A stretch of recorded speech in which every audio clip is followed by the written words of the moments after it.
Today, Call of Duty 6 Zombies has a problem with their very much alive voice actors. This is CheckPoint.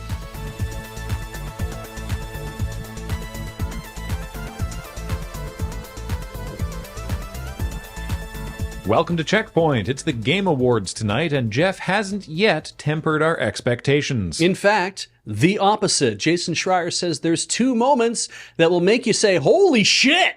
And Jeff has not gone on record to correct him. Make me say holy shit, or make Jason Schreier say holy shit?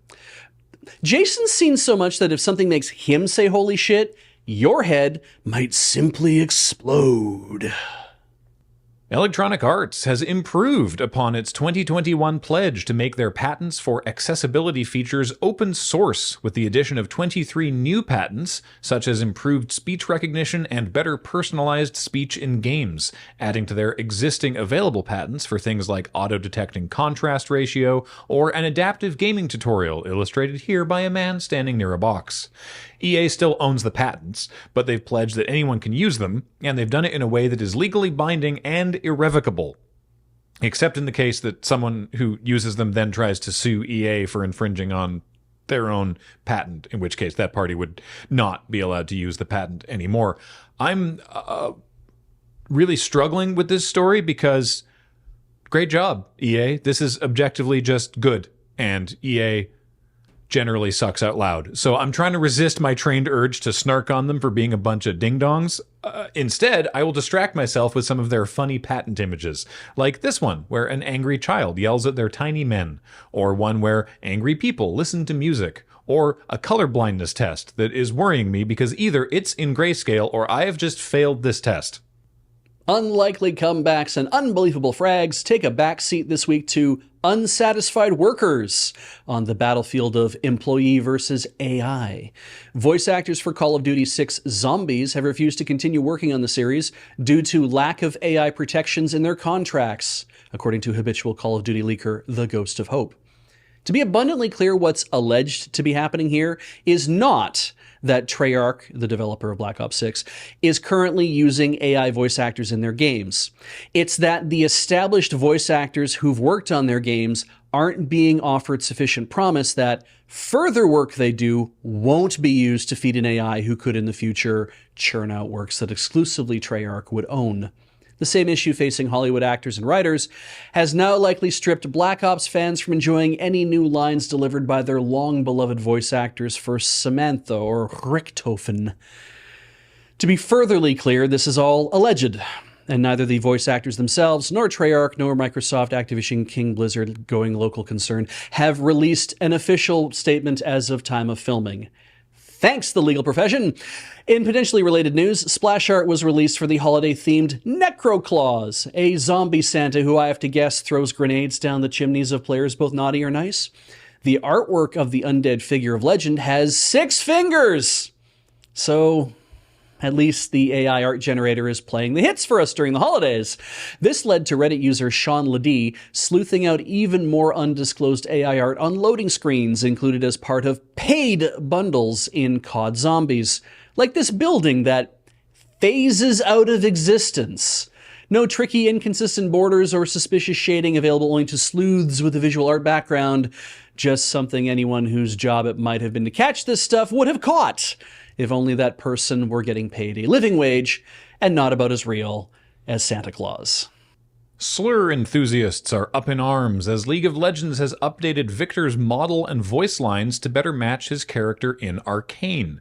Viktor's new model is extremely thin with refined posture and far more restrained voice acting. He's less mad scientist with robot parts than man made of synthetic fiber bundles. Reaction online is predominantly negative, and not unjustifiably. I understand getting annoyed with a change you get no say in, especially when you were there first. What we take exception to is the use of the term twinkification on the r/Victor mains subreddit. Not one of you knows what a twink is. The queer men have been refining these classifications like they're selling them to Exxon. You don't just get to label something a twink like it's meaningless.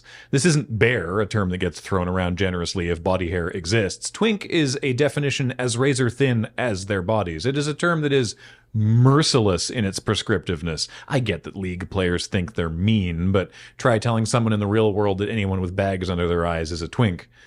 The twink death occurs with utter cruel finality upon absolutely any sign of aging or the development of any overtly masculine features. You can lose twink status by breaking a sweat. The only eternal example of a twink is this inexplicably hot bust of Virgil, and even there the white hair is nearly disqualifying. Viktor, while beautiful, because everyone in Arcane is beautiful, also looks like the poster for Come and See. It is, unfortunately, over. A brief bit of follow-up to last week's episode of CheckPoint. We had mentioned popular online game marketplace Itchio twice in 2 stories, specifically calling attention to the wide range of not-safe-for-work gaming you can find on the site, among the thousands and thousands more offerings that are presumably actually safe for work. Soon after CheckPoint's episode went online, Itchio was immediately knocked offline. We at CheckPoint would like to apologize for the side effects of our story, now obvious to us. It is clear now that hundreds of thousands of our viewers had taken to the website, inadvertently causing what is known as a slash-dotting, and not by any other term, and we regret that our uncountable legions of overzealous fans caused this to happen. We hope that Itchio accepts our apologies. As the most powerful video game news outlet on the planet, we must strive to act responsibly. This week, popular online game marketplace Itchio was knocked offline for several hours thanks to, you gotta be kidding me, fucking Funko Pops? Uh-huh. Okay, here's how it went down.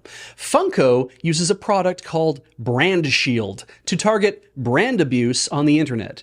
Brand Shield uses its remarkable AI powers to generate takedown notices for things its clients want to go offline. In this specific case, Brand Shield saw that a specific subdomain of Itchio had screenshots of the Funko Fusion game and links to its official website. This was because a single Itchio user had made a fan page for Funko Fusion on Itchio. However, Brand Shield generated what is reported by Itchio as a fraud and phishing complaint for that subdomain and sent it to Itchio's host and registrar, I Want My Name, who did the completely normal thing of taking down the entire domain for Itchio. So technically, this all lies at the feet of I Want My Name, not Funko, not Brand Shield, and not even Itchio, because they removed the fan page even before the takedown, and it's presumed that an automated system at I Want My Name didn't register that it was removed, so it just pulled the whole domain. And yet, if we follow the dominoes to their origin, I still lay it at the feet of Funko Pops, because if I can't, then there's only one person responsible. You guessed it, Frank Stallone! Oh yeah, we're talking about him too. The alleged shooter of the United Healthcare CEO was arrested earlier this week and might have only earned himself a passing mention on CheckPoint because his name sounds kind of like beloved ghost-sucking franchise Luigi's Mansion, perhaps further confused by his alleged possession of a ghost gun. Very sad to learn that's just a gun with 3D printed parts, but according to NBC News, Luigi Mangione had more than just an untraceable gun, a winning smile, and a healthy disgust for the wealthy elite. He also had a dark history as a gamer. Quote, suspect in United Healthcare CEO slaying played video game killer, proclaims the NBC News headline, with the absolutely unhinged lead of the story telling us that Mangione, quote, once belonged to a group of Ivy League gamers who played assassins. Among Us. He played Among Us. The group of Ivy League gamers who played assassins is just his buddy that he got sussy in the vents with. In August 2020, Among Us had over 400,000 concurrent players on Steam alone because the novelty of disinfecting our groceries couldn't replace our need for human interaction. So all we did was play Among Us, except at 7 p.m. when we banked pots out the window. It was a weird summer. It's been like this since I was in school. Every time there's a shooting, the media goes into an orgasmic fugue state trying to blame a video game that the shooter played. And they always find one because people play video games.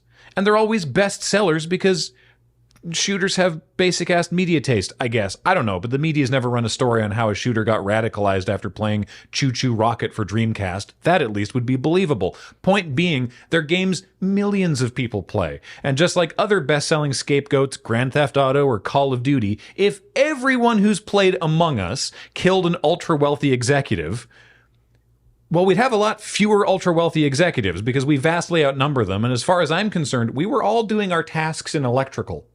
Get your bingo cards ready for the Game Awards tonight. The free space is Jeff Keighley gets a glow in his eyes when he mentions Canada. But that's the same as the CheckPoint bingo cards. I know.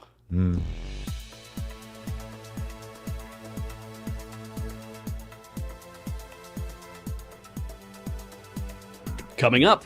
Forget the Game Awards. The real shock reveals of 2024 were at the Wholesome Snack Showcase, including a Duck Detective sequel, games where you build towns, trains, or rockets, and a new game starring a bipedal fox. Am I furry? No. I just wanted to hold the face for a second so everyone can see the face I was making to act my way through that whole thing. Good. Yeah, you know. Stories this week written by Nelson and Cameron. Nelson wrote the AI Treyarch voice actor story. Cameron wrote the twink death of Victor, or the twinkification of Victor, the not twinkification of Victor. Yeah. Thanks to Matt for giving that one a read over. And then Beej and I wrote the stories that we read otherwise. Yes. Ta-da! The work was completed in a way that is visible and transparent, much like this desk. It's very visible. Yeah, I was like, oh yeah, no, give me that funny prop note. I'll hold on to it. I'll have it. Hide it under the desk. I'll have it at the ready. Got this lovely shelf here we can put things on. Oh my God, there's 2 prop notes? Yep. Shocking. Twice in 2 stories. Yeah. Well delivered. Yeah. Did my job. Yep. Getting paid. I got paid the same amount for fucking that up as I do for doing it correctly.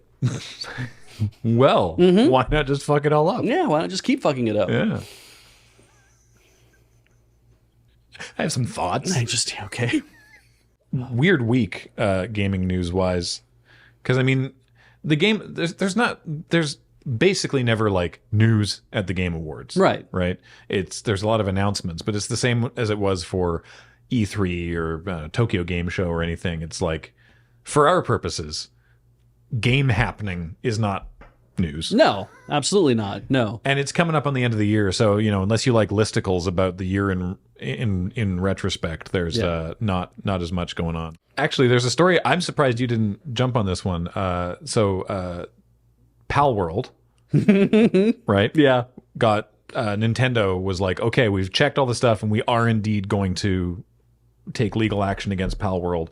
Not for intellectual property infringement, for patent infringement. Sure. And people were like, well, what patents? And they're like, we'll never tell. Yeah. And then it was revealed which patents. And one of the ones is the like throwing a ball to catch an animal thing or whatever.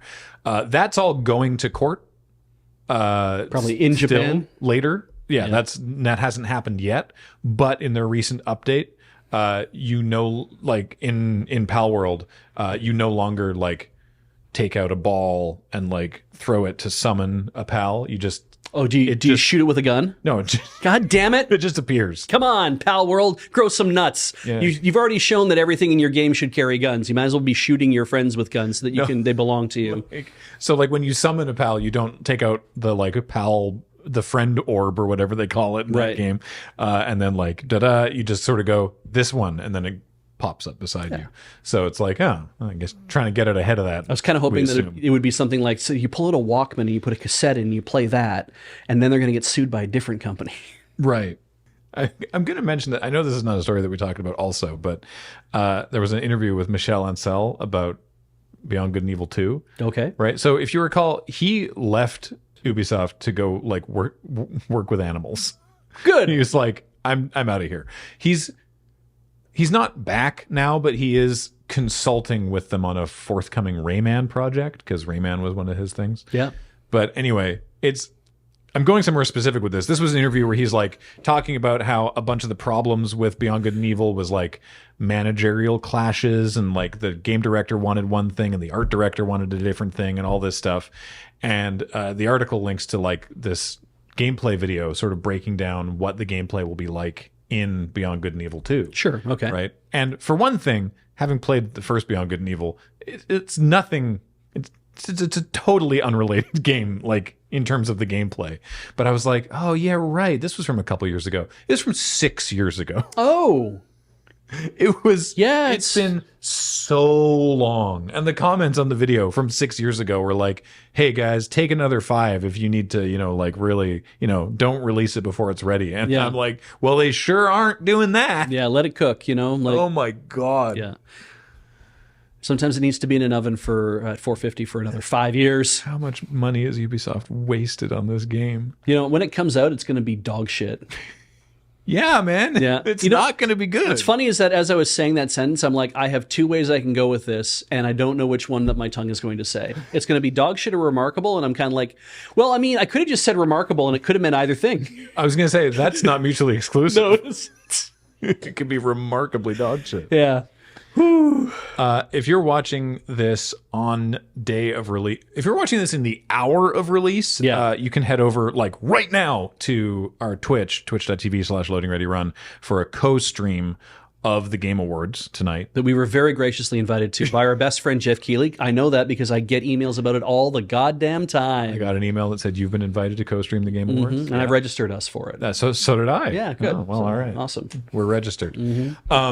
So Paul and Heather, joined by Matt Wiggins remotely, will be checking that out. I was going to, but now I can't. Oh. And I want to watch the Game Awards, but that's okay. Because you have poison ivy. I just want to make snark on it. That's all. And if you've missed it, the VOD of that will be up if you want to watch it that way. The VOD will be up on the streams channel at some point. Do you have anything else you wanted to weigh in on Oh, before Christ, we go absolutely to not. asking people to support us on Patreon? Let's just go straight to that part. Great. Please support us on Patreon, patreon.com/loadingreadyrun, or become a member on this YouTube channel, or any way that you feel like supporting us, be it financially or just by being here and liking, honest to God, liking and leaving a comment. It's so annoyingly helpful. A little piece of engagement goes a long, long way. Actually, also, and visit the store at store.loadingreadyrun.com. Thank you very much for liking our merchandise. Yeah. So I think that's going to do it. Yeah, you'll see the names of the people who are YouTube members of this channel in a little bit. Yeah. Bye, everybody.